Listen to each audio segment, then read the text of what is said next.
Okay, so I've zoomed it back so you can see the sump down here, and there's probably going to be some bedding in there when we first set it up in the bottom tray. So I'm just going to unclip each side, take off the sump, and show you. So this is, the contents of what it looks like. This is just the fresh bedding that's dropped when I was preparing it. So I'll just move the blanket, and then I'll pour this back into the top like so, and keep the sump nice and clean like that, and close this blanket, put that back on top, and the sump just slides back in like so. The vent at the front, put the two little clips on either side, and then close the clips like that.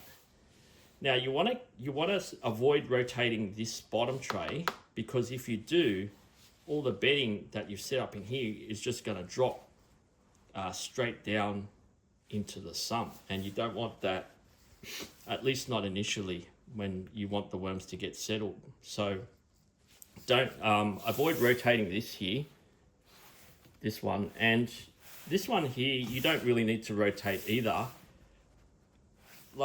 Yeah, the worms are getting settled again, and they just want to explore and maybe eat some of the new food that you put in. So I'd probably not just disturb them for now.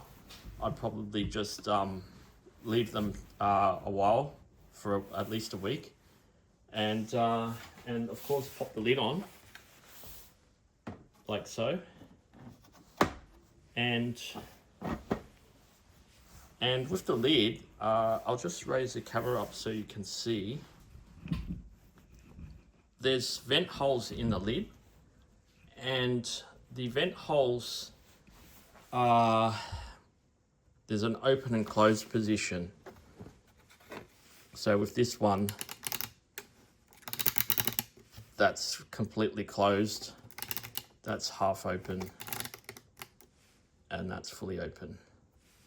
So there's 8 vents in total, and I've actually overprinted some of the fully open vents, so some of the towers won't have all 8 variable vents, they'll have 4 variable vents. But what you can do is play around with the ventilation in here. Sometimes if you're outdoors, for example, you'd want to close that up, at least on 4 of them, 4 open, 4 closed, to limit the drying out of the bedding. If this is used indoors, then I probably would open all 8 vents, max ventilation.